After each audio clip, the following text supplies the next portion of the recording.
JT Worcestershill called me crying. And he said, Utah deserves a college football playoff spot over Notre Dame and Alabama. And you may think he's a crazy person, but I think he's right. This is the Dose Grande Squad. You're talking ball with the Big 12 squad. From Oklahoma State to Utah, from Kansas State to BYU, from Houston to Texas Tech, it's the local experts of the Locked On Podcast Network bringing you scoops, breakdowns, and the most comprehensive preview of the upcoming Big 12 weekend. Buckle up. It's the Big 12 squad, and we have a seat for you. No hurt feelings and thin skin allowed. Squad up. You're part of the Big 12 squad. Kapow! Happy Thursday night, everybody. Welcome to the Big 12 squad. That is Jeff Carr of Locked On Bearcats, talking all things, well, what's left of Cincinnati. There's Kevin Borba of Locked On Buffs with Deion Sanders, still very squarely the head coach, fret not, and Nick Maravettes of Locked On Cyclones. Good again? Question mark. There's JT Worcestershill of Locked On Utes. Has been good, just lost to 2 top 10 teams, and Cody Stovall of Locked On Oklahoma State has been bad. But if you ask Chris Kleiman, Stillwater's a very hard place to play. And Kansas State, similar to Tulsa, was lucky to get out of there with a win, right? It's very challenging to do. Fair. Of Locked On Big 12. If you hit subscribe, we get to keep our jobs. JT, let's start with you then. I'm not crying. Look, I'm not crying. See, I'm good. You've dried it up. Proud of you. Your Wi-Fi seems great. Your microphone's working as well. We'll see how long that lasts. I mean, I'll let you speak on behalf. Honestly, so I said on my show earlier this week that it's kind of like Utah and BYU are almost holding hands in the situation where they are.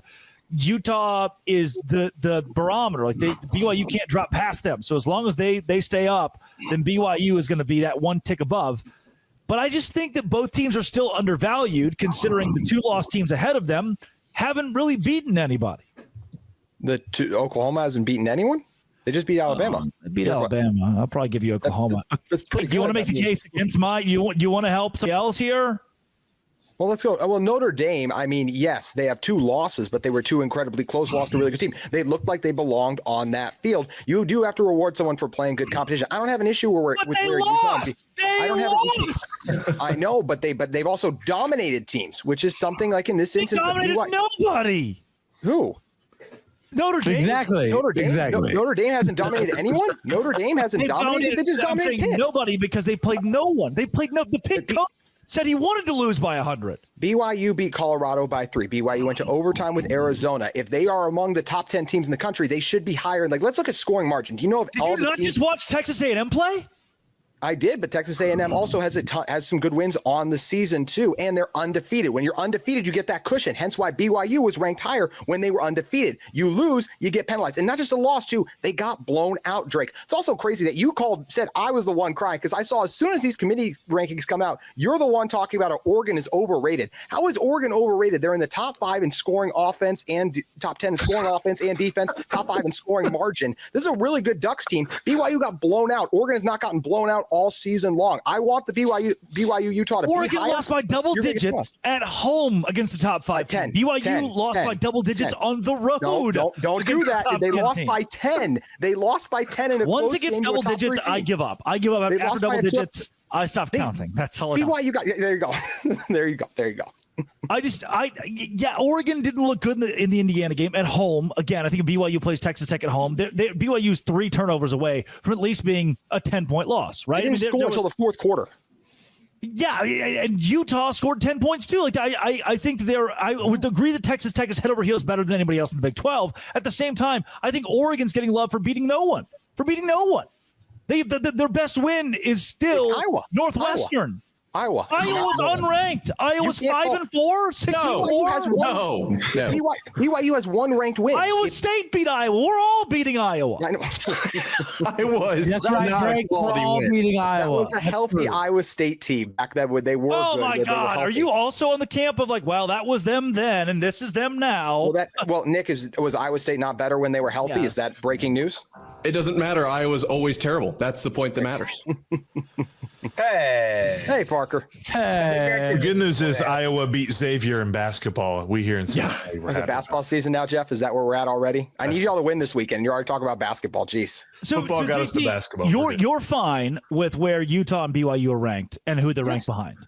Yes, I absolutely am. I think it's fair. Alabama has way more impressive wins than a BYU, than a Utah. Yeah. If BYU had They have one win. Bama has that to win at Georgia, no doubt. Outside of that's their only win. Missouri, Tennessee, they're still top 25 teams. Missouri. BYU. What is Missouri? Drake, what are BYU's impressive wins outside of Utah based on what you're qualifying as impressive wins? The Arizona road win looks really good right now.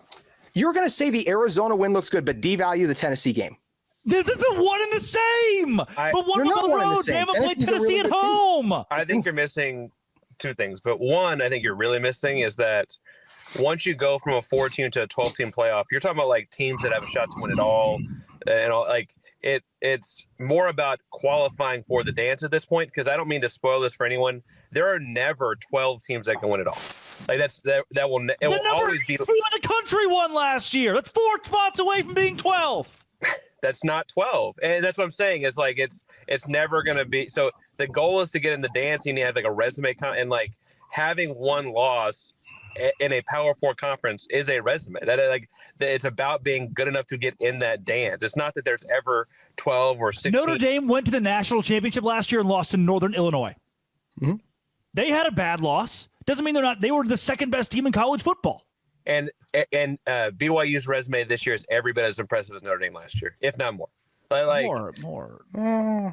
More. Notre Dame this year especially is especially. JT, I believe, based on this, we love the Fugazi, the eye test. I believe Utah could go toe to toe with anyone in the country defensively. I think Utah's defense is that. I think Utah Indiana neutral site is a ball game. I think it's a ball game, man. You know, and they're ranked 12th, and they're gonna get booted for Tulane. Why are you not upset with some of this? Because I think every other team ranked above them could also be right there with it. Like, why should Utah get to all of a sudden move up? You want Utah ahead of Bama? I guess that's the only team we can put them ahead of, right? Like, that's right. That's the argument. That's right. Utah's better than Bama. You heard it here first. I think if Cody's saying that, he really means it, by the way. Exactly true. I think that if we're going to already allow 2 lost teams to be ahead of 1 lost teams, as we've proven we're going to do, that at that point, Utah could be above Oregon. Resume-wise, Utah could be above Oregon. They could be, but Oregon has been incredibly impressive, dominated everyone. And also, I'll say this, Oregon, let's see against USC this week, right? Like, this is where they have an opportunity to get a USC team that I think is really good and rising.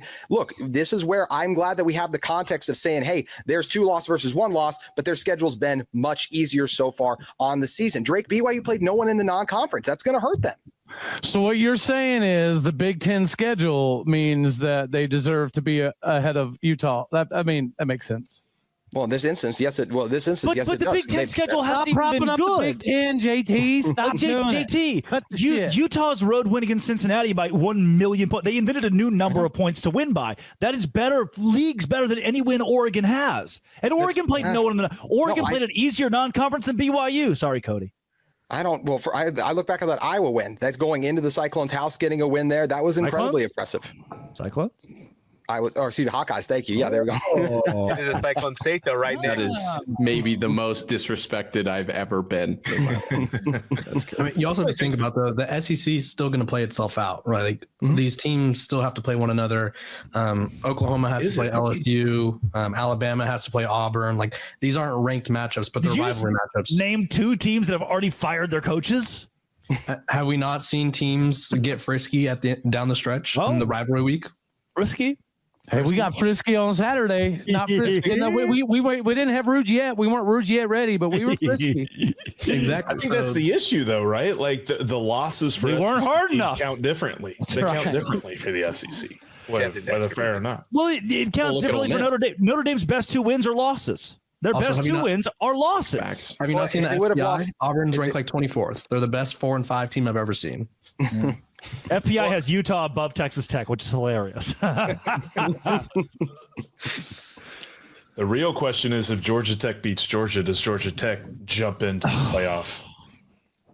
That's an at-large probably. Does it knock Georgia out, but also do they jump in? It won't knock Georgia out, but it would definitely put them in. It would have to.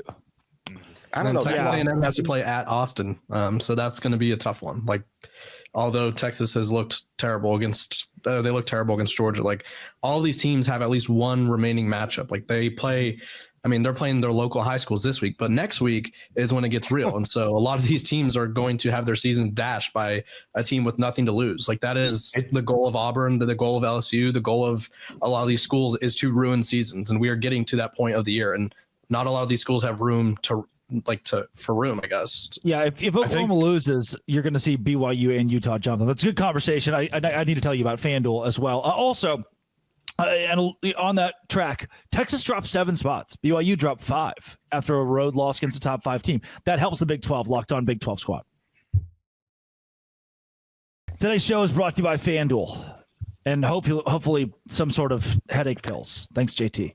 The NBA is back. There's no better place to get down on the action than FanDuel, the official sports betting partner of the NBA. Even if you miss the start of the game or want to ride the hot hand, FanDuel has live bets on everything from who will score next to fourth quarter comebacks. Plus, even combine your live bets in the same game parlays for a shot at a bigger payout. It keeps the game exciting, especially when your team's making that late push. Right now, FanDuel is giving new customers $300 in bonus bets when your first $5 bet wins. Head to FanDuel.com. Sign up, play your game. FanDuel, the official sports betting partner of the NBA, is FanDuel. Go to FanDuel.com and do it today.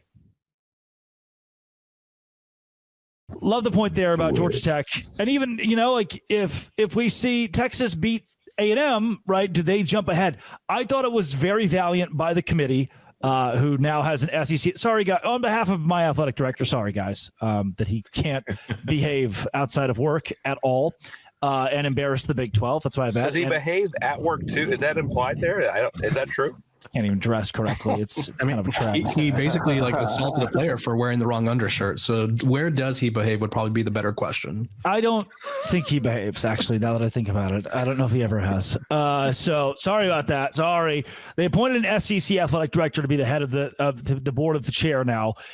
And I thought, BYU dropping 5 spots was a little violent, but not the worst thing in the world. Could have been much worse. In years past, maybe it would have been the way they lost to Texas Tech. I thought Texas dropping 7 spots to 17, beautiful for the Big 12. Pretty impressive. The committee put their foot down for a 3-loss team. Well, so it's like they actually viewed Texas from their merit as opposed to just them being a massive brand. Go figure that one. Yeah, I think they looked at, and I sort of feel like this is what's hurting BYU to tie this back to the first segment is they're looking at how bad they're losing, right? Yes. Texas got blown out by Georgia. The game against Ohio State was close, but it wasn't necessarily close to the very end. And then against Florida, same thing. Like it wasn't a close game. So Texas has proven to be not as reliable as their brand would like to think they are. Yeah, and even the win against Oklahoma, right? That's a hurt Mateer. Like, that's why I'm okay with Oklahoma moving up as far as they did, is it's like they had a hurt quarterback, John Mateer, looking better, looking healthy, and they deserve to be rewarded for that win versus Texas. We look back, yeah, you got a good win against a Vandy, in my opinion, but like you guys said, like how you win and lose these games has to matter when we're measuring teams by narrow 1 to 2 loss margins. And I think it's good that Texas plummeted because it feels like this Arch Manning train can finally be put to a halt, at least for this season. They also almost dropped that Vanderbilt game, but I love that JT is always talking about backup quarterbacks. It's every week, man. I love it. You can't fault the team for a backup quarterback. Also, what happens to Texas A&M and Utah and BYU if Texas beats Texas A&M in that last week? Like that really has to throw Utah a and BYU. right? I think we're okay. Yeah. Okay. If that happens, just because I think today we proved that. Mm-hmm. Okay. Also, making his appearance in the second quarter after halftime, just like the TCU Horned Frogs, Darian Gray. Yeah, you kind of nailed that entrance. On brand, guys. Nicely done. Are we in fire the coach territory, Darian? Oh yeah, no, 100%. Wow. Yeah. No, let's not sugarcoat it. Now, is TCU there? We'll see. But everybody else who is not. No, not just me. Literally everybody who isn't a decision maker is there.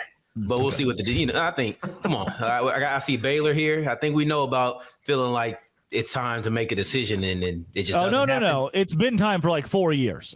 Don't trust me. I've been here. Darian did not get the same response from Drake that I got when I said that off air. Interesting. Houston would love to be Sonny Dykes' last game in Power 4 football. Houston would love that. Houston will win too. That's kind of a. Can I just say really quick, where would the playoff picture, Parker? When's that happening? Houston's 23 right now, baby. 23. And when they don't lose to West Virginia, then we can start talking about them as a playoff team. But hey, getting how back much to you TCU, beat us sometime? You've 0-5, JT. 0-5. Yeah, this is supposed to be your best. This is supposed to be your awesome season. You had all the hype train on you guys, It's and you year fall 2 of a coach. to West. What are and you fall talking to about? West Virginia. Who was going You into told the us we were season wrong. that high on Houston? I'm sorry, you told us we were all wrong about Houston, that they were going to be in the Big 12 title race and they were going to be a contender. And just when they start to do it, they have an abysmal loss. They have an abysmal loss. They're yes, they are. second year of a head coach. They have. What are you talking about? I'm talking about them. And no one thinks they're a contender. And no one thinks they're a contender. Does anyone here fear Houston right now? Yes. Well, I do play them this week, so I'm going to say. Who have 2 people on the screen? What are you talking about? And you lost to West Virginia, Arizona State, and have not been impressive in some of your other games on the season. You went to overtime with an Oregon State team that is dreadful. JT, who pooped in your Cheerios before this episode, buddy? Really quick, I was just going to bring back the TCU thing. Where's TCU? Where's the TCU job rank if they do fire Sonny Dykes? That's just, I feel like, something to consider. Right there with Baylor in the dump. Yeah, I don't think it's high. And a lot of I heard a name, Eric Morris from UNC, thrown out earlier this week. That's weird because he's also coaching at Oklahoma State, Baylor. He'll likely be at Penn State. I've heard his name thrown around, Auburn, and every other job. So that's AI helps everything. People don't want to fire Sonny Dykes simply because they don't think that they'll get a good coach this cycle. Like that's the only reason people ever talk about not firing the coach. So I mean, last year there was only 4 coaching spots open. So like you kind of Dave Aranda's probably hoping for the same thing where it's just like be solid enough to where they can't fire me and then maybe improve next year. Yeah, I think that is the hope, honestly. And I think I don't know. I just get this feel that they're not going to pull that trigger. I don't know. And if Dykes gives them any reason not to, I think they won't. So I see 2 more opponents on here. I see Houston and I see Cincinnati. If he can win both of those games, I feel like he's probably going to save his job. And I mean, I said that same thing last week, but I didn't really believe it last week. It was kind of a pipe dream. So it was like, if you beat BYU, because it was such a pipe dream that it was the only game you needed to win to save your job because no one thought you could do it. But if you win these next 2 games, I think that they'll find a reason to keep him around. Yeah. Great point. Makes sense. I mean, he's not too far removed from playing for him. I only disagree because I think that some of the coaches who have been fired, like Mike Gundy, would still be good coaches. That's why I still fire my coach here, is I get to go after some of these big names that lost their jobs. I mean, they're put like, look. That's what Virginia Tech just did. Yeah. Yeah. They fired their coach. TCU head coach Hugh Freeze.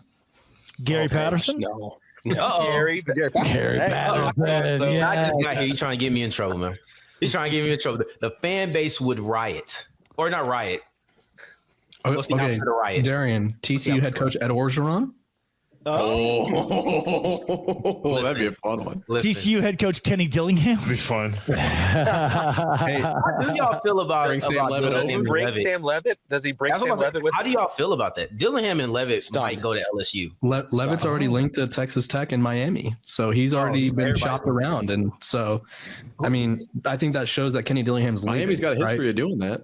Yeah. I mean, Did you see the relative of his that was like, no, Nako, that's not what I said. And they said, like, we haven't decided. He screenshot his text message. He's like, we're not officially doing that. We're just thinking about it. And he just proved further that he's open to all options. Oh my God. That's his agent and his brother. I think, I mean, NIL agents are interesting people. They take like 70% of the pay and they don't know what they're talking about half the time because they're just friends or family members.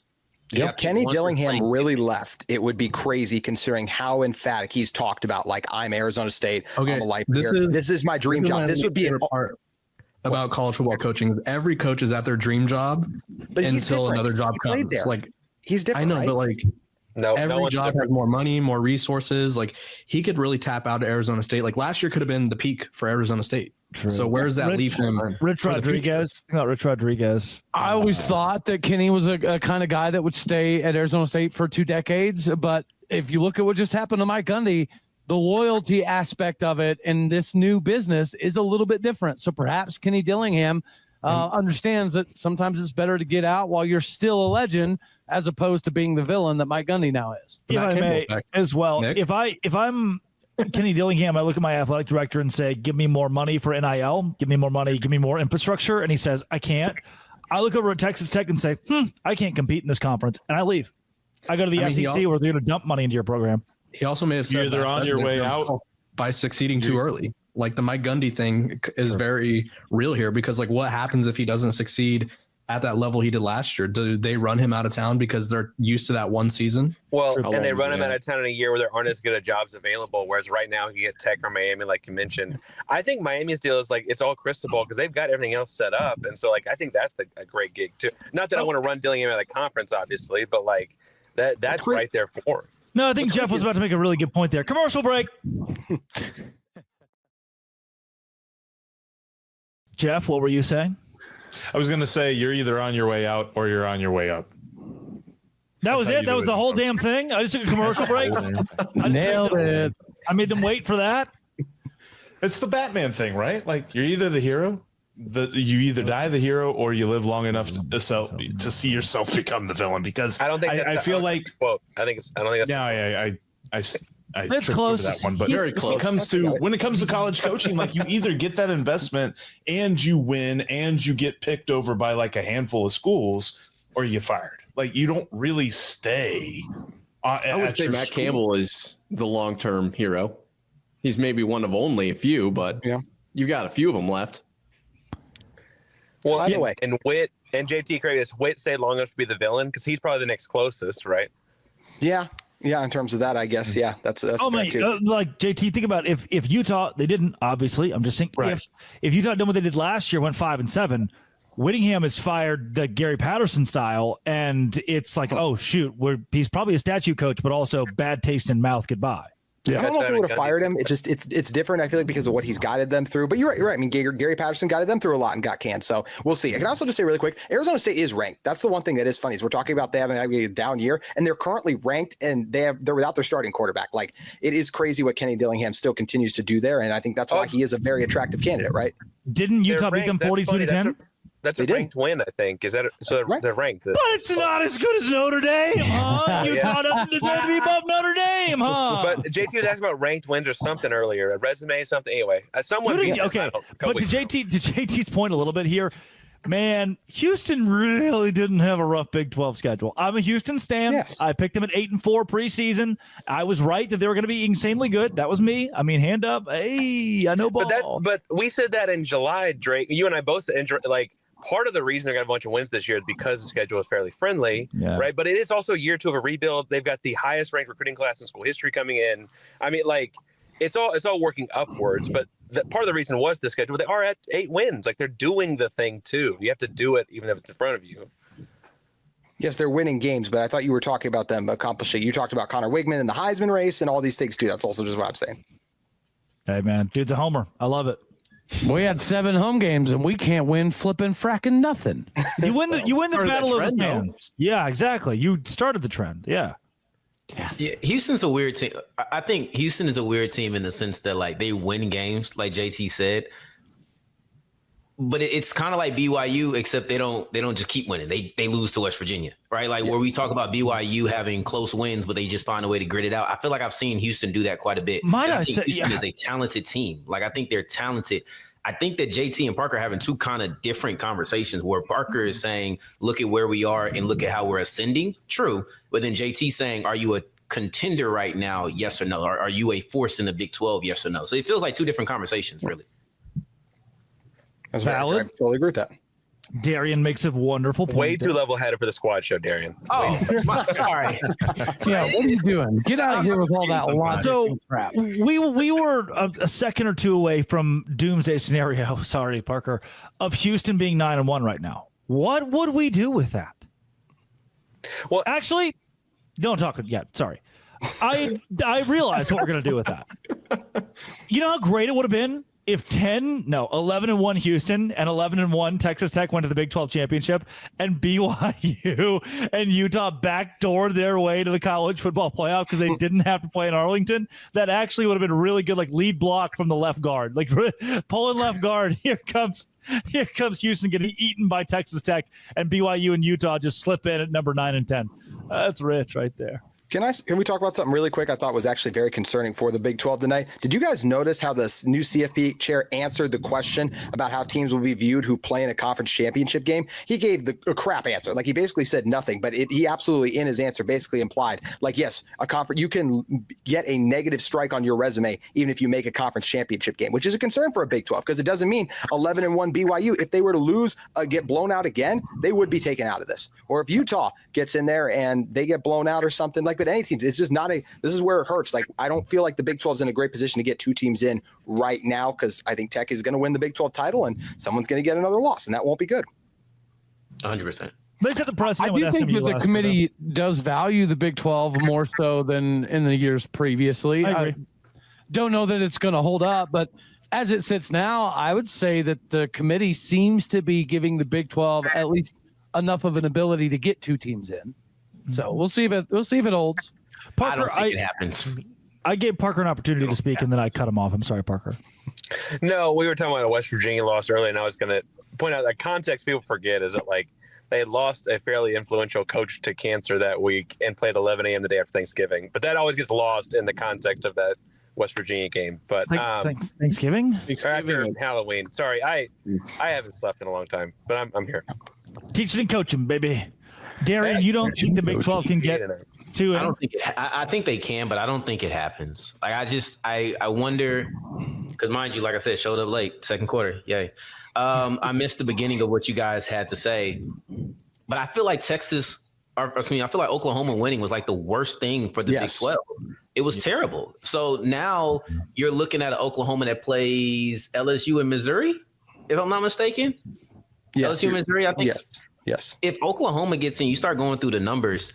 If we didn't have automatic qualifiers, if you didn't have to guarantee that the ACC team is going to get in, if you didn't pretty much guarantee G5 is going to get in, then yes, I think we have a conversation. But BYU sitting at 11, and there's not an ACC team above them. There's not a G5 team above them, which by my math will push them to 13 and not have two teams from the Big 12 in. Mm-hmm. So I don't know if that top 10 changes too much. So I think we have to watch the back end of SEC play. But right now, I'm not feeling as optimistic as I did 3 weeks ago. I just don't. If you're in the SEC and your only two losses are the number 11 team in the country on the road and the number 5 team in the country at home, yeah, obviously that SEC team makes it in, no doubt, 100%. They're probably a 7 seed playing a home game. But in the Big 12, woe is you. Tulane's in and you're not. Jake Retzlaff is a playoff quarterback, and Bear Bachmeier and Devin Dampier are not. Yeah, I think it's the G5. Like, the automatic qualifiers is what's going to kill. I actually think that the automatic qualifiers is what we should be mad about and less about the SEC. As I just go through and look at the SEC, I don't know how many teams I'm poking holes in, but I probably will poke a hole in the ACC champ. Ole Miss? Yeah, maybe Ole Miss. Close, Darian, but the only pushback I'd give there is if not for the automatic qualifier, we get 0 in last year. Yeah.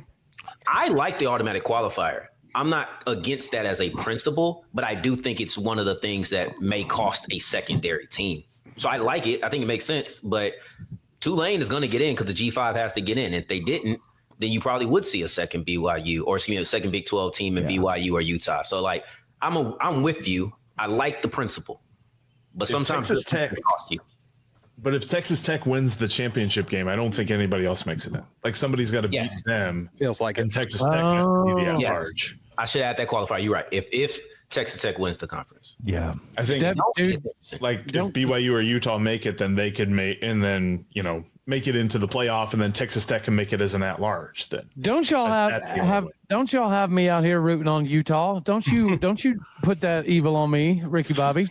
Hey, you know who's not rooting for Utah? The committee. They moved Miami over Vandy. If Utah doesn't cover the spread against Kansas State this week, I bet Miami would jump Utah unless Miami looked bad or lost. It feels like they're trying to get Miami in over Utah right now.